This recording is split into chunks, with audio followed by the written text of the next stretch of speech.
Hi, Steph. Davide from Italy. Hi. Hello. You have the Kobe Bryant MVP award there.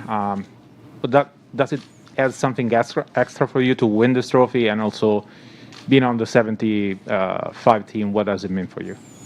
Yeah, this is this is definitely special. The first year, you got to honor Kobe and his life and his legacy with this trophy.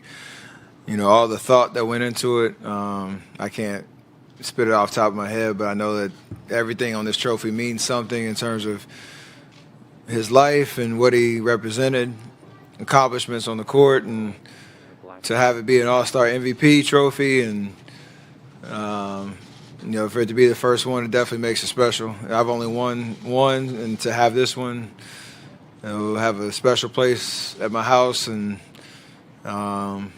like you said, the 75 thing or list and the ceremony was very surreal for sure, especially I know for me and the rest of the active players that are on that list. It's obviously a dream come true, but it's something that you don't really get to appreciate until that moment at halftime. And you see everybody walking out and you understand where you are in the history of the league, so it's pretty special. Over on your far right, the back row. Hi, Steph. Todd Edelman, Cleveland Columbus Jewish News.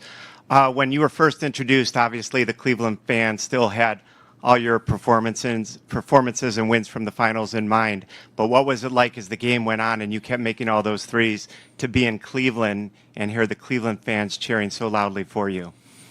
I didn't hear the cheers. Nah, it's I obviously have a lot of history in this building. You know, won a lot of games, lost a lot of games, everywhere in between, and it obviously means there's history here, and fans, I think, appreciate it, but it comes out in the form of boos, and I enjoy it because it's not the first time, not the last time, and it takes some energy to boo. So you got to care a lot to do that. So I try to channel that into the performance tonight and just have fun with it. And I got hot early and kept it going and tried to put on a little bit of a show, and the joy started to come out, and hopefully everybody appreciated it. Joe in the middle. Joe Varden from The Athletic. Hey, Steph. Somewhat along those lines, but you know, you also have this long history with LeBron, and of course we've all talked at length about you being born in the same hospital as him, and so you're from Akron too. So do those two components make winning the MVP of the All-Star game in Cleveland a little more special? Yeah, I told him on the court after the game it was kind of a perfect ending. I was chasing that extra 2 or 3 points, and I think DeMar hit a big shot, and then he came out and hit the game winner, and it was kind of a perfect ending. Obviously, I got the MVP. I played well the whole night. He hit the game winner. Like I said, all the history of our series and the Akron ties and you know, all that kind of going into how the night went. So it's pretty. Can't really draw it up any other way. It's pretty right on the nose on how it should go. Over here on your left side. Right here. Steph, you've been a big supporter of HBCUs. Can you kind of talk about the HBCU Classic and what it meant for the league to actually have that for the first time this year? That was huge. I think anytime you can create an opportunity to put two universities and basketball programs on stage like that in a weekend like All-Star Weekend is important. In terms of representation, in terms of just a first-class experience for those athletes, and to highlight how special those HBCUs are and how special all HBCUs are. It piggybacks off the work that I know a lot of players are doing in terms of investing, giving back, creating opportunities and awareness, you know, throughout the course of the year. You know, myself, obviously, with Howard and the golf team, and, you know, CP's done a lot in terms of highlighting a lot of, you know, different HBCUs. And that game there's a lot of energy. We went in the locker room and talked to the guys before the game, and you could tell how important it was for them to go out and have fun. But we told them to enjoy this experience because you're shining a light on what going to these programs means and how you're going to impact the world as you go out, as you leave, and you're going to create an inspiration for somebody to put that on their radar. Maybe that's a good opportunity for them to pursue. As they're picking colleges. So everything about it was awesome. Right here in the front. Connor Letourneau, San Francisco Chronicle. Steph, two of the only holes in your resume were Finals MVP and All-Star MVP. Was that something that was on your mind at all heading into tonight? Was that kind of a motivating factor at all for you? Kind of, yeah, because it's my 8th time playing in this game, and you understand the nuances of the game. Different guys approach it. Guys get hot and they put on a show. Starts to, start to go a certain way. So it definitely was something I wanted to experience. And once I kind of knew I was feeling it, you kind of wanted to ride that wave and see how it ended up. And like I said, just the 8th time being here and just being a little bit more knowledgeable about how the whole weekend works and how how to play this game and enjoy yourself in the process. I kind of fed into that. Vince? Steph, Vince Goodwill, Yahoo Sports. It takes a lot more than just being great to be a face of the league with everything that, with the All-Star weekend, with the game going globally and everything else. Is that something that matters to you, to be a face, to be an ambassador of the game? I would say face and ambassador are two different things, and the way I approach it is it's a tremendous honor to know, like, if you say something, do something, it moves the needle because of the way that you play the game and the doors that are open and the impact that you have.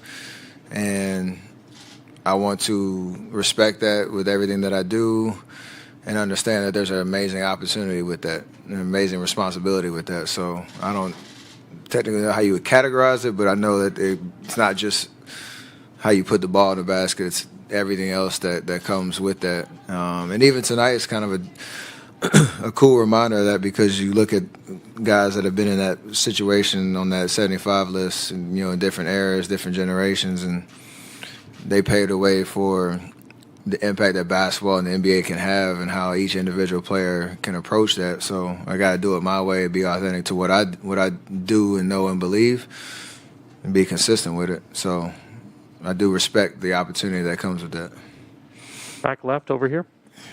Gabriel Kramer, WCPN Cleveland. Steph, you tweeted before you came here that you're coming back to your birth state. You're leaving with a trophy, as you often do from here. Tell me about your weekend, start to finish. How was the whole trip?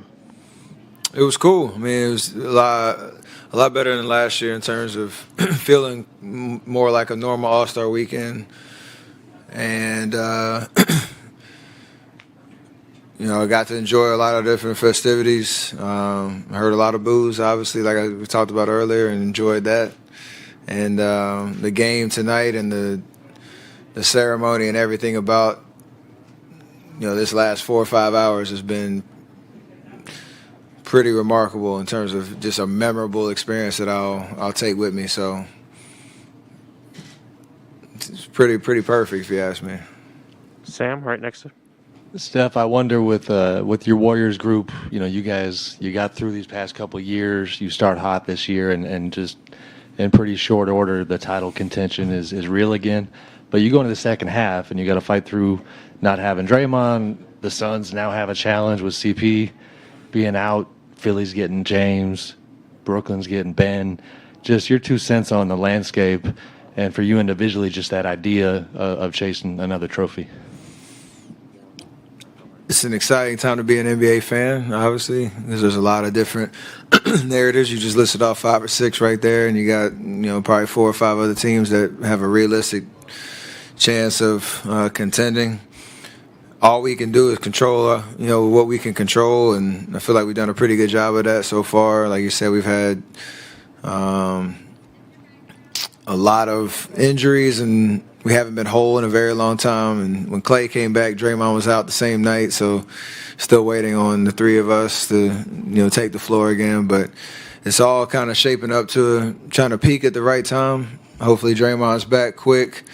Still got Wise on the burner, ready to make his appearance this year, and then figure out, what our rotation is going to look like going into the best part of the year. But to be in that conversation situation again after the last 2 years that we've had, I'm pretty rejuvenated and excited to be back in that atmosphere.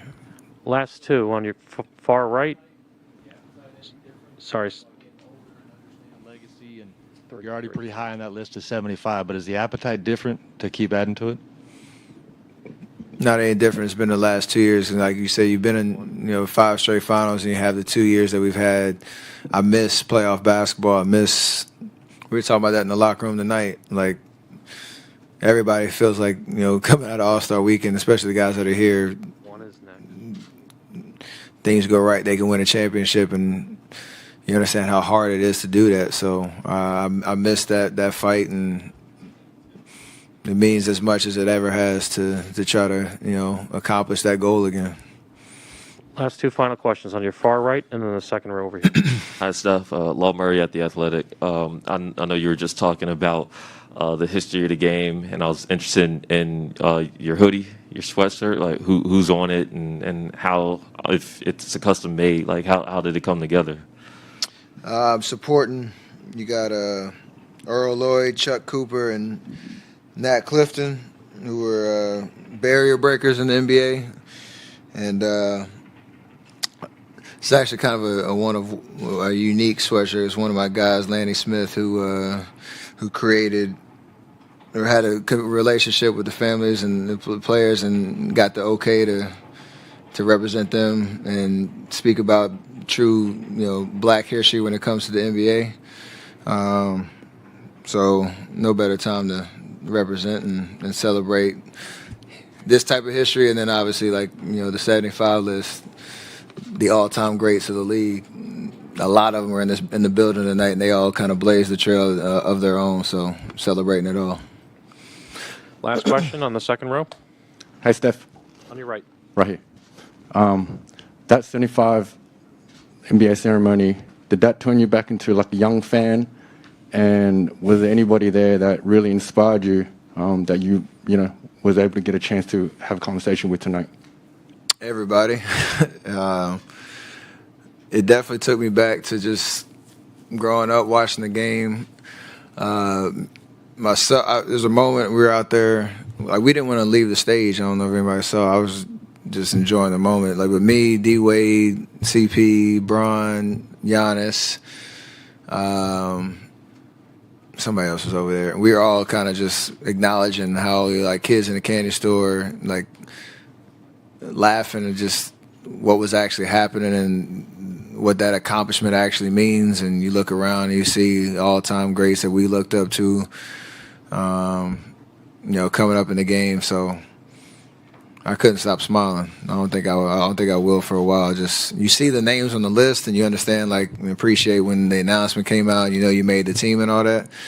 But when you see them in person and you feel like the aura of what they were and are in terms of the history of the game, it's just a whole different experience. So that was special. Thank you, Steph.